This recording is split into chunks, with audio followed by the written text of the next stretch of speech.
A humanidade sempre sonhou com a imortalidade, não é mesmo? Mas e se, de alguma forma, a gente já fosse imortal? E o mais curioso é que a prova disso talvez não esteja em mitos ou em tecnologias do futuro, mas na própria ciência. Vamos explorar essa ideia surpreendente. Então, a grande pergunta que guia essa nossa análise é bem direta, mas ao mesmo tempo muito profunda. Será que a gente é imortal? Será que a ciência nos dá alguma pista de que a morte, na verdade, não é bem o fim da linha? E a resposta, de acordo com a nossa fonte, é um sonoro e enfático somos. Um sim, sem rodeios. Surpreendente, não? Pois é. Agora, vamos com calma para entender o que está por trás de uma afirmação tão ousada como essa. Para começar a entender essa imortalidade, a gente precisa ir lá para o básico do básico, para as pecinhas que formam tudo, os átomos. Eles são, digamos assim, o primeiro pilar que sustenta toda essa ideia. É só parar para pensar um pouco. Tudo ao nosso redor. O ar, o planeta, o nosso próprio corpo. Tudo, sem exceção, é um grande conjunto de átomos. E a gente, claro, faz parte disso.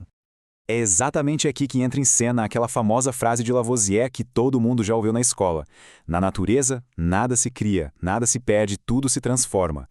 Essa frase é a chave para a gente destravar essa primeira forma de imortalidade. E esse ciclo aqui é a prova viva da lei de Lavoisier. Olha que interessante. Quando um organismo morre, os átomos dele não desaparecem, não somem no nada. Eles simplesmente voltam para a natureza e eventualmente são reaproveitados para dar origem a novas vidas. É uma jornada que, na prática, não tem fim. E vale dizer que esses átomos são incrivelmente resistentes.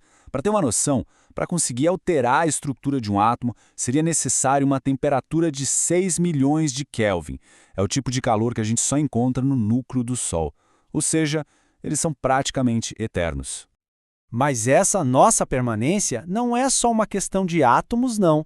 Ela também está escrita literalmente no nosso código genético. E esse é o segundo pilar da nossa jornada de hoje. A gente pode pensar da seguinte forma.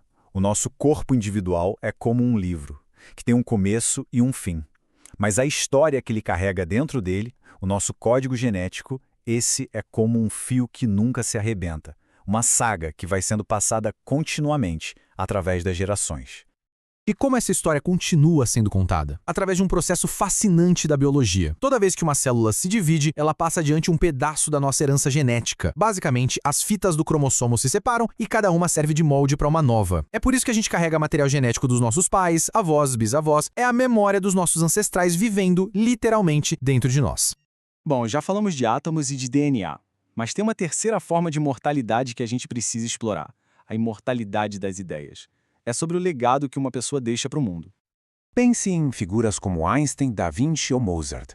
Seus corpos físicos já se foram há muito tempo, mas as ideias, as obras, as descobertas deles continuam mais vivas do que nunca, inspirando e transformando o mundo até hoje. Isso, sem dúvida, é uma forma de imortalidade.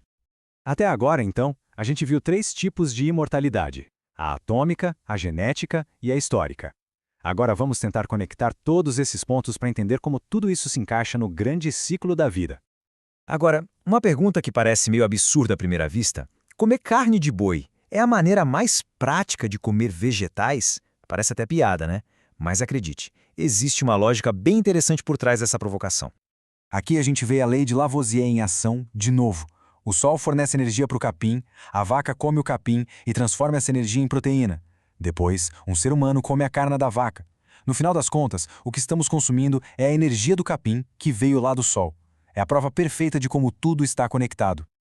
Dá para imaginar a natureza como um relógio gigante, sabe? Cada pecinha, por menor que seja, tem a sua função e a sua posição exata. Nada está ali por acaso. Tudo funciona em harmonia.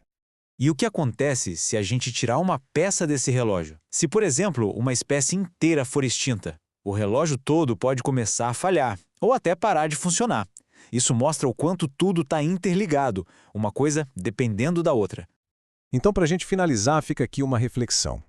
Se os nossos átomos, os nossos genes e as nossas ideias são, de certa forma, eternos, e se todos nós somos peças nesse grande relógio da existência, o que significa desaparecer de verdade? Talvez a morte não seja o fim, mas apenas uma transformação, uma mudança de fase nesse ciclo infinito da vida.